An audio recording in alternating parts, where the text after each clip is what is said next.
Meus irmãos, estamos hoje aqui, domingo, dia 3 de maio de 2020, para falarmos da nossa lição 5, cujo título é Libertos do Pecado para uma Nova Vida em Cristo. O textuário vai nos dizer assim: mas Deus, que é riquíssimo em misericórdia, pelo seu muito amor com que nos amou, estando nós ainda mortos em nossas ofensas, nos vivificou juntamente com Cristo. Efésios 2, 4, 5. Verdade prática vai dizer: por meio da maravilhosa graça divina, fomos libertos do pecado, perdoados e salvos da condenação. E ainda recebemos o direito à vida eterna. Essa lição, ela está dividida com objetivo geral, objetivos específicos, mas antes vamos dar início à leitura bíblica em classe, que vai dizer assim, está lá em Efésios, capítulo 2, do versículo 1 ao 10. E vos vivificou, estando vós mortos em ofensas e pecado, em que noutro tempo andaste segundo o curso deste mundo, segundo o princípio das potestades do ar, do Espírito que agora opera no espírito da desobediência, entre os quais todos nós também antes andávamos nos desejos da nossa carne, fazendo a vontade da carne e dos pensamentos, e éramos, por natureza, filhos da ira, como os outros também. Mas Deus, que é riquíssimo em misericórdia, pelo seu muito amor com que nos amou, estando nós ainda mortos em nossas ofensas, nos vivificou juntamente com Cristo. Pela graça sois salvos. E nos ressuscitou juntamente com Cristo. E nos ressuscitou juntamente com Ele. E nos fez assentar nos lugares celestiais em Cristo Jesus, para mostrar nos séculos vindouro as abundantes riquezas da sua graça, pela sua benignidade para conosco em Cristo Jesus.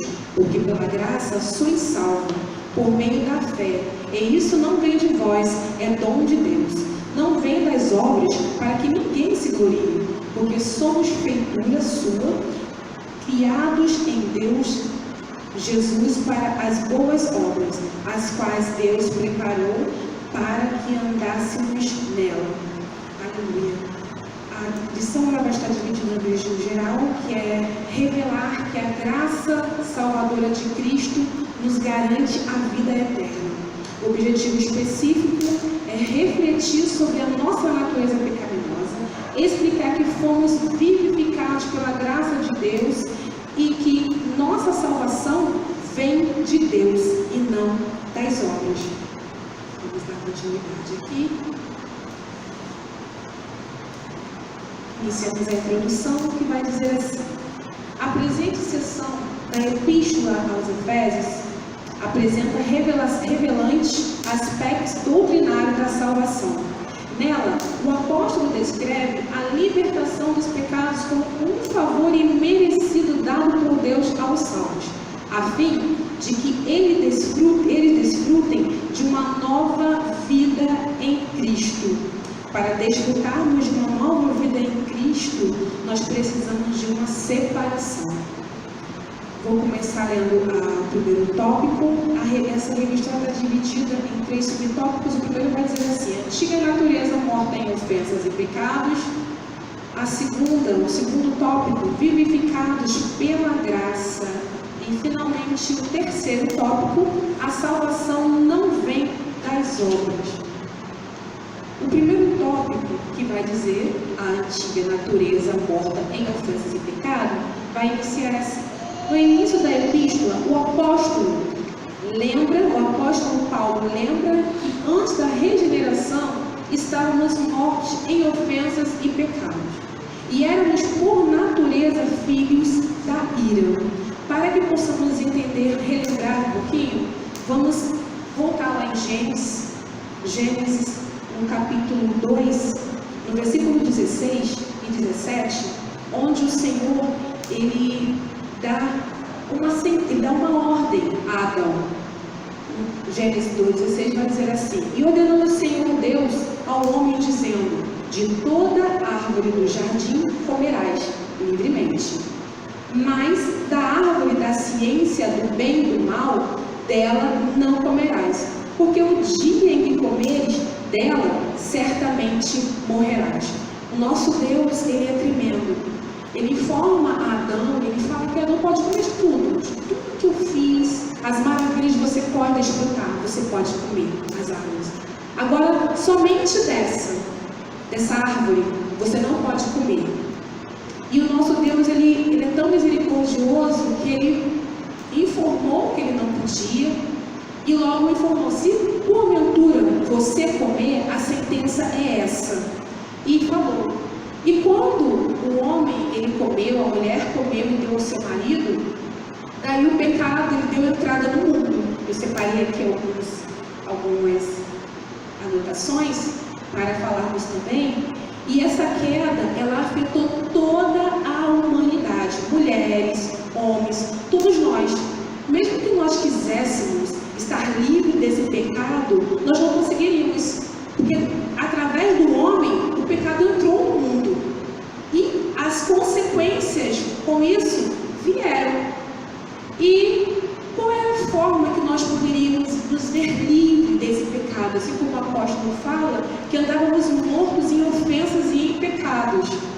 E foi através de Jesus Cristo, através da morte de Cristo na cruz do Calvário, que nós somos transformados e regenerados. O segundo tópico, primeiro tópico, subtópico, perdão, vai dizer assim: nossa condição anterior, e vos vivificou, estando vós mortos em ofensas e pecado. Diz o primeiro versículo. A palavra ofensa vem do grego paraptoma, tem o sentido de passo em falso de forma deliberada. O que acontecia? Nós andávamos em passos falsos, nós não conseguíamos acertar o alvo. Devido a esse pecado, da desobediência, do homem desobedecer a Deus, nós não tínhamos como acertar o nosso alvo. Então, continuando, era difícil acertar aquele que erra o alvo. Em vista disso, o homem, em sua natureza decaída, é diagnosticado como morto, ou seja, uma declaração da real condição das pessoas sem Deus. Todo homem sem Deus, ele é morto. O homem que ainda não teve encontro com Jesus, o homem que ainda não entregou a sua vida para ele é morto. O conceito de morto, moral e espiritual, provocado pelo pecado que inevitavelmente separa o homem de Deus. Para essa passagem, eu vou fazer uma leitura aqui lá em Isaías 59, que vai dizer assim: mas as vossas iniquidades fazem divisão entre vós e o vosso Deus, e os vossos pecados encobrem o seu rosto de vós, para que vos não ouça. Através desse pecado, o homem está em pecado, ele não consegue, a oração não vai, inclusive até a leitura bíblica diária, da terça-feira, ela falou sobre isso. Os pecados nos afastam de Deus e impedem as nossas orações. A importância de nós, quando começarmos uma oração, pedimos ao Senhor para perdoar as nossas iniquidades, ela fala sobre isso, porque quando nós estamos em pecado, nós não estamos aqui nesse mundo, estamos, embora procurando a santidade, estamos sujeitos a pecar, nós temos que pedir ao Senhor: perdoa os meus pecados, perdoa as minhas ofensas, palavras, pensamentos e obras, para entrarmos na presença do Senhor, porque não tem como o Senhor nos ouvir estando em pecado e iniquidade. Então, dessa forma, assim como o texto ele fala, o pecado nos afasta de Deus e impede as nossas orações de serem ouvidas. Sabemos que o Senhor não está gravado, para que nos possa ouvir, mas precisamos nos pedir perdão ao Senhor a cada dia mais por nossas iniquidades, nossas transgressões. Continuando aqui, tal qual o corpo inerente à natureza pecaminosa impede o homem de ouvir e obedecer à voz de Deus. Quem assim vive está morto enquanto vive. Não tem como termos comunhão com Deus se estamos vivendo uma vida de pecado. Estamos completamente mortos. O segundo subtópico, ele vai dizer assim: nossas ofensas e pecados. A má conduta em que noutro tempo andaste é descrita por Paulo por meio desta metáfora. O ato de andar refere-se às atitudes erradas adotadas na vida passada do salvo antes da regeneração. 2.1 vai dizer assim: andaste segundo o curso deste mundo. Os costumes eram práticas conforme o sistema mundano da época, tais como a imoralidade, o furto, a mentira. O Senhor não quer, Ele quer que nós tenhamos uma vida de integridade, uma vida de retidão com Ele. O Senhor não compactua com o pecado. Nosso Deus, Ele é santo. E tudo que fazemos para Ele, ao chegarmos até a Ele, a má conduta, ela tem que ficar de lado, tem que sair. Temos que nos apresentar ao Senhor como santos e irrepreensíveis. E é isso que Ele está falando. Uma constatação de que os salvos não devem tomar a forma do mundo relativiza o pecado e muito menos ajusta-se à maneira de viver de seu tempo.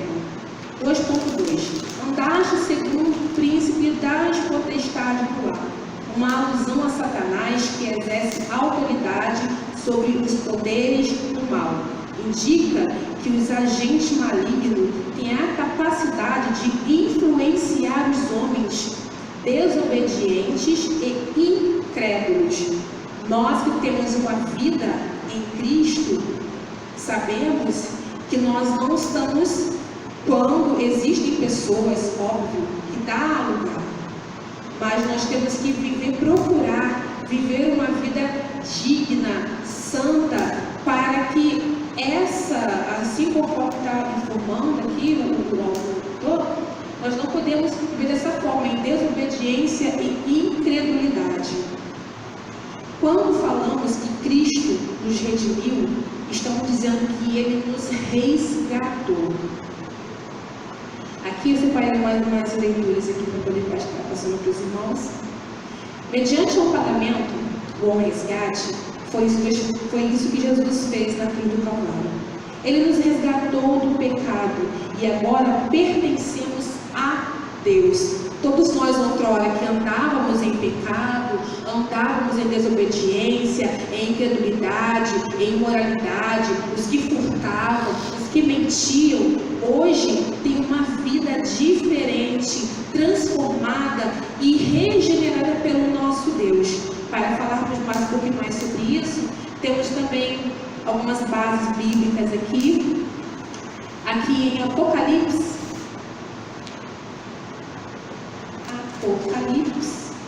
no capítulo 5, versículo 9, vai dizer assim: e cantavam um novo cântico, dizendo: digno és de tomar o livro e de abrir os seus selos, porque foste morto e com o teu sangue compraste para Deus homens de toda tribo, língua, povos e nações. Nós somos comprados por Deus. Lá em Romanos 3, 23, vai dizer que todos nós pecamos. O homem pecou. Pecamos porque todos pecaram e destituídos estão da glória de Deus.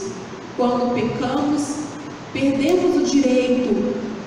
E com isso, o nosso Deus, Ele é tão magnífico, Ele é tão poderoso, que tinham o porquê se importar conosco, vamos conjecturar, vamos dizer assim. Mas, como João 3,16 diz, que Deus amou o mundo, um amor tão grande, que Ele deu o Seu Filho unigênito, para que todos que nele crêem não pereçam, mas tenham a vida eterna. E esse amor de Deus, como falar desse amor de Deus? Não tem como se comparar, não tem como falar, não tem como descrever esse amor. Ah, é igual ao amor de uma mãe? Não. É igual ao amor de um pai? Não. É igual ao amor de um esposo com uma esposa? Não, não é. É um amor sobrenatural. Nosso Deus, Ele nos amou. E o mais interessante é que não existe nada que eu venha fazer para que esse amor aumente. Demais. Não existe. Não existe que eu venha fazer de menos para que esse amor aumente. Esse amor, ele é incalculável, ele é indescritível. Não tem como mensurar o amor que Deus teve pela humanidade. Aqui ele fala, Paulo fala que merecíamos castigo. Mas o nosso Deus, Ele não tinha um justo na terra que pudesse morrer em prol do nosso pecado. Foi necessário Jesus enviar o Seu único Filho. Quem seria capaz? Eu não teria coragem de pegar uma filha, eu tenho duas, de dar uma em prol do nosso Deus. Esse amor dele tão sobrenatural, Ele teve. O homem pecou, ele poderia falar assim, vou escrever uma nova história, não quero mais, mas Deus não. Ele amou a humanidade com esse amor tão sem comparação, não tem como comparar, e enviou o único filho dele. Foi rejeitado, foi humilhado, não acreditaram, sofreu as piores dores. Como ovelha muda, ele foi levado ao matadouro e não abriu a boca. Ele poderia, Pai, envia anjos para pelejar por mim, para me defender, mas não, foi por amor. E esse amor que hoje nós temos o privilégio da salvação. Nós somos privilegiados por esse amor tão grande do nosso Deus. Continuando aqui, mais à frente, vamos passar para a continuação. Mais adiante, na carta de Paulo, alerta que a nossa luta é contra tais seres do mal. Contudo, não é necessário temer, pois Deus exaltou a Cristo acima de todos eles. Nós não temos que temer as potestades, ao inimigo das nossas almas. A Bíblia também fala que o adversário, ele anda ao nosso derredor, bramando como leão para tentar nos tragar, tentar fazer-nos tropeçar, fazermos os nossos pensamentos se desviar do Senhor. Mas a Bíblia também diz que os anjos do Senhor acampam-se ao redor daquele que o teme e o guarda e livra. Mas é aquele que teme ao Senhor. Porque não adianta eu ter uma vida de qualquer jeito e achar que os anjos do Senhor vão me guardar. Eu preciso ver as minhas veredas, eu preciso andar em retidão. Mas, Denise, não tem como nós andarmos sem pecado. Nós estamos aqui nessa terra, sim, mas nós temos que tentar sermos santos. Que a palavra diz que sem santificação nós não vamos ver o nosso Deus. Então nós temos que tentar fazer sempre o possível para estarmos ali. É difícil? É, mas com o nosso Deus a gente consegue. Colocando Cristo sempre à frente, nós vamos conseguir vencer as barreiras, nós vamos conseguir vencer os obstáculos, vamos conseguir o que para nós parecíamos impossível, com o nosso Deus será possível. O ponto 2.3 vai dizer assim também: andávamos fazendo a vontade da carne e dos pensamentos. Refere-se à inclinação para fazer o mal, algo inerente à natureza humana. Então, estão incluídos aqui os pensamentos pervertidos e práticas de todos os desejos desordenados da carne. Como resultado, éramos filhos da ira, e isto é, condenados e desprovidos do favor divino.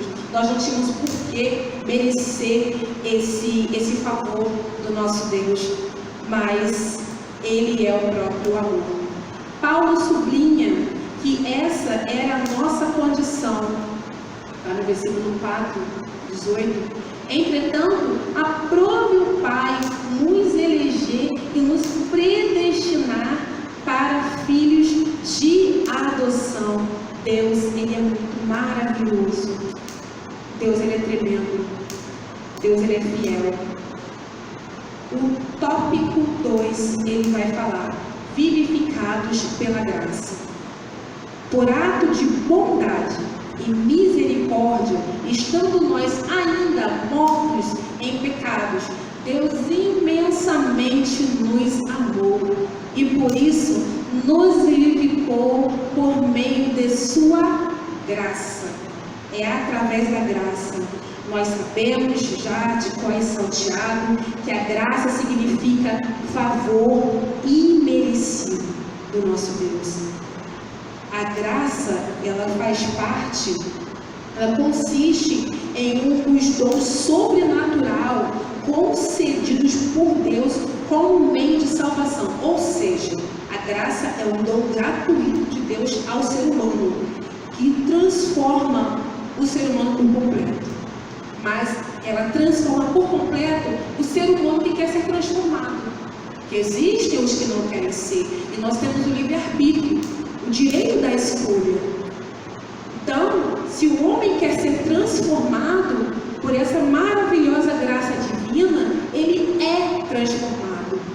É necessário nos colocarmos na posição de dependência para merecermos essa graça. O subtópico 1 vai dizer assim: alcançados pela misericórdia e pelo amor divino. Após constatar a situação da humanidade sob a ira de Deus, Paulo passa a descrever os atos divinos de amor e de misericórdia que alteraram o quadro caótico da raça humana, começando com uma conjunção adversa. O apóstolo declara exultante: mas Deus, que é riquíssimo em misericórdia pelo seu muito amor com que nos amou. O ato de misericórdia implica em compaixão e simpatia para com os indignos, que era o nosso quadro anteriormente. A carta aos Efésios ensina que ao prover à humanidade um meio de escape da merecida ira de Deus, Deus não se mostra apenas misericordioso, mas abundante em misericórdia. Essa riquíssima misericórdia procede do seu muito amor com que nos amou. A Bíblia enfatiza que foi a magnitude desse amor que motivou a nossa salvação, como está lá em João 3,16, porque Deus amou o mundo de tal maneira que o seu Filho unigênito, para aquele que nele crer, não pereça, mas que tenha a vida eterna. Deus é fiel. Vamos dar continuidade aqui.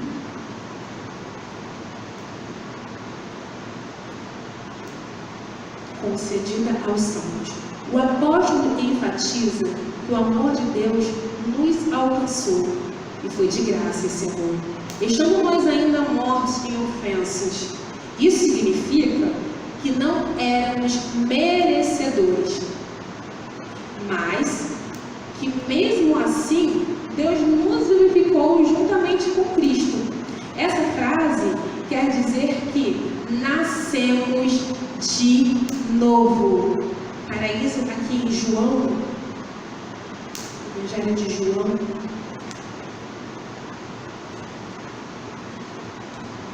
no Evangelho de João 3, somente o versículo 4 e o versículo 3, que quando Nicodemos, o príncipe dos judeus, ele lá falando com Jesus, vai dizer assim, 4, disse-lhe Nicodemos: como podes um homem nascer sendo velho? Porventura, pode tornar a entrar no ventre de sua mãe e nascer? Jesus respondeu: na verdade, te digo que aquele que não nascer da água e do Espírito não pode entrar no reino de Deus. Ele estava se referindo ao novo nascimento em Cristo Jesus. Que quando nós nascemos em Cristo, tudo velho ficou para trás. O apóstolo fala: eis que tudo se faz novo. A velha criatura, o velho homem, o homem que roubava, o homem que furtava, o homem que falava palavras inadequadas, o homem que tinha uma vida totalmente errada, ele é transformado, ele é vivificado por Cristo Jesus. Quando nós queremos e aceitamos esse novo nascimento, essa nova vida em Cristo, essa nova conduta, tudo se transforma. Mas depende aqui, de mim. Depende de eu querer mudar, de eu aceitar a nova vida em Cristo. Amém?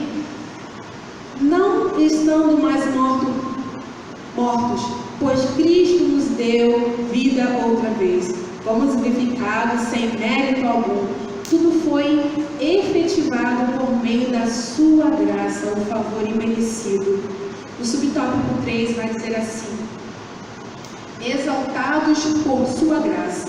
O apóstolo dos gentios ainda destaca que o poder de Deus nos ressuscitou juntamente com ele e nos fez assentar nos lugares celestiais em Cristo. Observe que a palavra juntamente indica que Deus concede ao homem os mesmos benefícios alcançados por Cristo: a ressurreição, a vida eterna, o galardão nos céus. Deus é maravilhoso. Assim, ao conceder tais bênçãos aos homens, Deus mostra as abundantes riquezas da sua graça. Desse modo, ratificamos que a salvação é e seus privilégios são conferidos pela imensurável graça de Deus, um favor divino imerecido. Nós não merecíamos esse privilégio da salvação. Nós não merecíamos, mas foi através, mais uma vez eu falo, que foi através de Cristo Jesus na cruz que Deus enviou o seu Filho e morreu por nós. Isso me lembra uma história que eu estava no outro dia, de uma menina, e ela tinha uma doença chamada Alice, uma doença degenerativa. Essa doença vai acabar com aquela menina aos poucos, e não tinha remédio, não tinha nada que pudesse salvar aquela menina.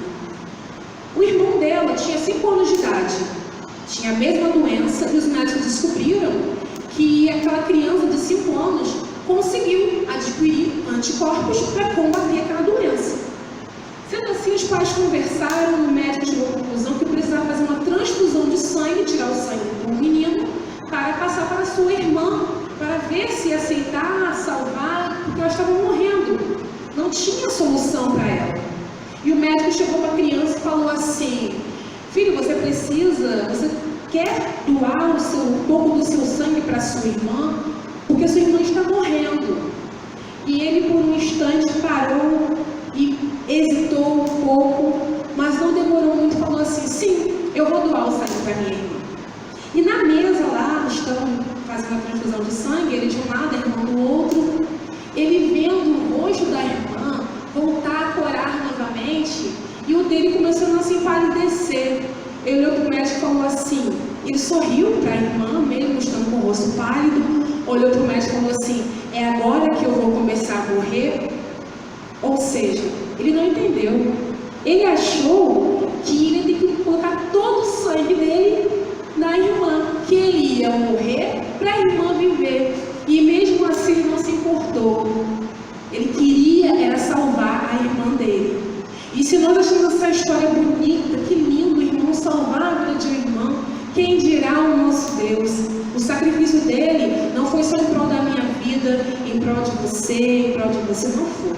Foi em prol de toda a humanidade. Independente se merecemos ou não, assim como o sol. O sol não é só para os justos. O sol não é só para os santos.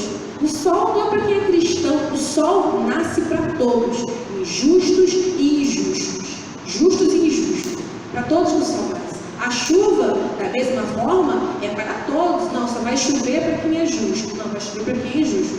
É para todos. E assim que o nosso Deus faz. Amém? Vamos dar continuidade aqui.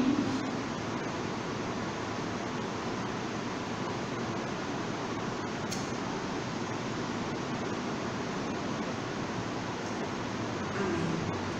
Então, exaltados por sua graça, o apóstolo dos gentios ainda destaca que o poder de Deus nos ressuscitou juntamente com Cristo, nos fez assentar nos lugares celestiais em Cristo. Observe que a palavra juntamente indica que Deus concede ao homem os mesmos benefícios alcançados por Cristo, a ressurreição e o galardão no céu. Assim, ao conceder tais bênçãos, os homens Deus mostrou as abundantes riquezas da sua graça.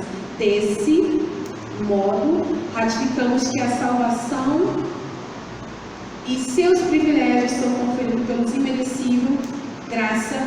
imerecível graça de Deus, favor divino que nós não merecemos. O terceiro tópico vai dizer assim: a salvação não vem das obras.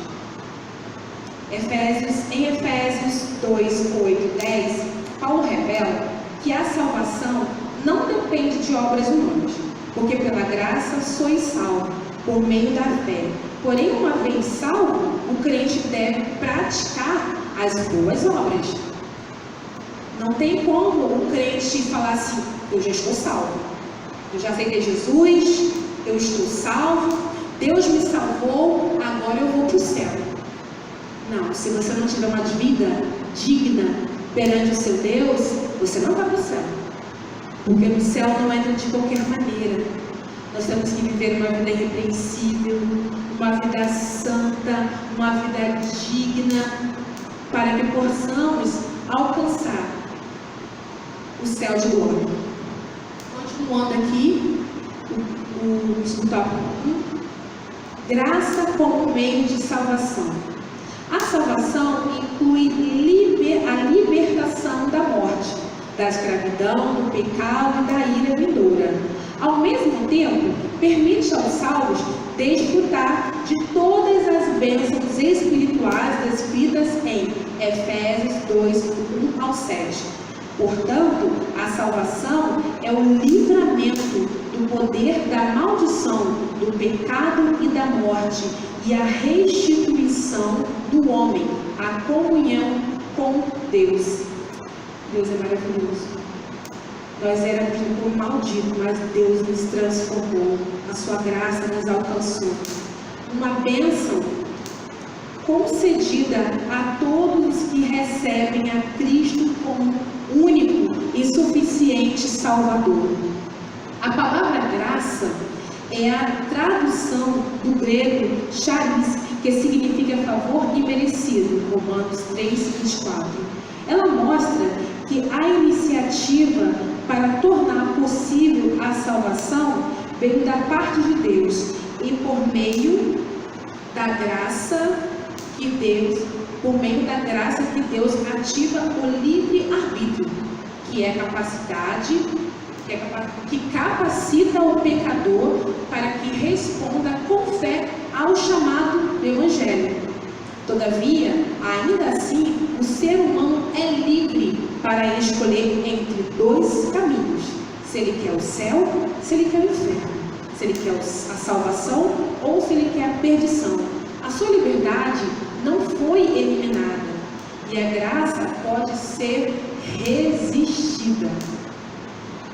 A fé deve ser considerada como a aceitação da obra realizada por Cristo em nosso favor. Ela é resposta à graça de Deus através da qual recebemos a salvação. É através dessa graça que recebemos a salvação do nosso Deus. O tópico 2, obras como evidência de salvação. Aqui Paulo usa duas negações para endossar a origem da salvação. A primeira expressão: isto não vem de vós. Trata-se de salvação pelo que provém de Deus. A segunda ratifica que a salvação não vem de obras. Não existe. Aqui ele fala, o apóstolo Paulo ele fala, porque tem muita gente às vezes que pensa que a salvação, porque eu faço boas obras, porque eu faço caridade, eu vou ser salvo. Não, meu irmão, não vai ser salvo. Porque não é só ter boas obras. Então eu sou uma pessoa de muito bom coração. Não é ter bom coração. Mas eu fiz benfeitorias, não é benfeitorias. Se não aceitarmos Jesus Cristo como nosso único e suficiente Salvador, declararmos que Ele é o Deus de nossas vidas, não seremos salvos. Trata-se de recompensa. Não se trata de recompensa alguma, ato humano. Essa afirmação exclui a possibilidade de alguém ser salvo por seu esforço pessoal. Como nós falamos, não existe como ser por recompensa, trata-se de recursos pessoais, um esforço pessoal, não. Como a salvação é uma realização divina, agora somos feitura sua, criados em Cristo para as boas obras. Uma transformação ocorreu.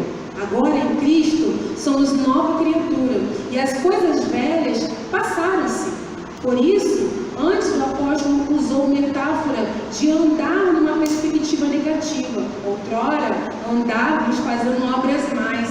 Mas agora que fomos vivificados, que fomos transformados, que recebemos a graça, a nossa conduta, o nosso andar é diferente. Somos instados a andar fazendo boas obras, não como meio para ser salvo, mas como a evidência da salvação.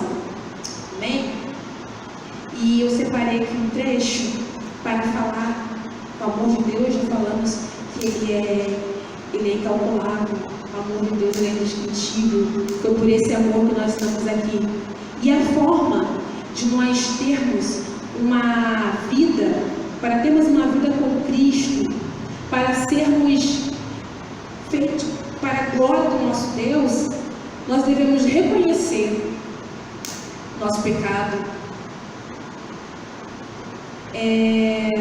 reconhecer e glorificar a Deus em todo o seu caminho, guardar seus mandamentos e viver de maneira digna e irrepreensível. Não tem como eu andar de qualquer maneira e achar que eu vou alcançar o céu de glória. Para eu ser liberto em Cristo, para uma nova vida com Ele, ser liberto das algemas do adversário, que antes, outrora, andávamos agarrados em nossos pecados. Para termos uma vida com Cristo, precisamos viver de maneira santa, digna e irrepreensível, guardar os mandamentos do nosso Deus. A conclusão vai dizer assim: antes da regeneração, éramos filhos da ira e condenados à perdição eterna, por ato de amor divino. Por meio de sua maravilhosa graça, nos tornamos filhos por adoção. Essa gloriosa salvação nos foi concedida independente de nossas obras. A partir da salvação, passamos a praticar boas obras que glorificam a Deus nosso Pai, como vai dizer lá em Mateus 5,16. Vamos, 5,16. Que vai dizer assim, Mateus 5,16: assim resplandeça a vossa luz diante dos homens, para que vejam as vossas boas obras e glorifique o vosso Pai que está no céu. Deus, Ele é fiel, Deus, Ele é tremendo. E para concluir, antes de concluir, eu vou ler mais uns 2 versículos. Um está lá em 1 João, vai dizer assim, 2, que diz assim: meus filhinhos, estas coisas vos escrevo para que não pequeis. E se alguém pecar, temos um advogado com o Pai, Jesus Cristo, o justo. É difícil vivermos sem pecar. É difícil, mas com Cristo. E aqui ele fala: não pequeis. precisar ter uma vida íntegra, de santidade ao Senhor, uma vida irrepreensível. Mas se porventura você pecar, se você vê que não conseguiu, temos aqui, nosso advogado. Temos aqui, Jesus, que intercede por nós. Então, se pecar, Ele está aqui. Ele ainda está aqui como advogado. Amém? E para finalizar, eu vou ler aqui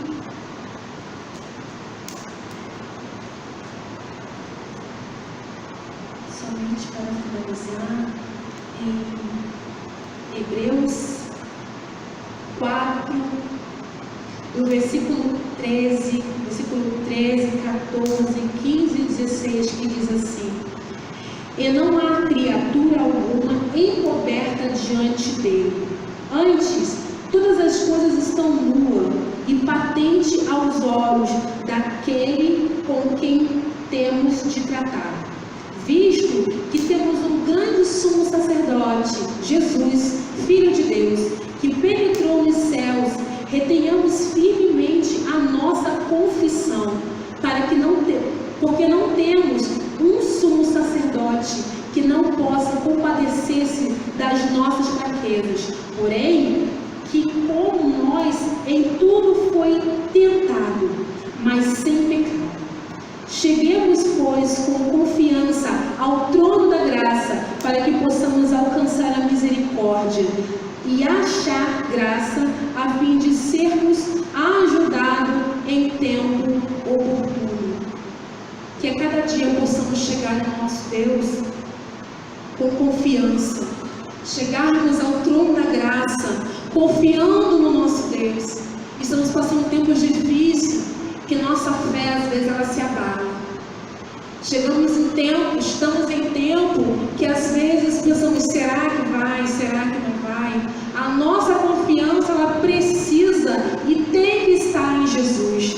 Precisamos animar os nossos irmãos, precisamos estar vigilantes, precisamos estar em oração, ter uma vida de retidão, uma vida íntegra, e o tempo todo estarmos em oração, porque o nosso sumo sacerdote, ele está para nos ajudar.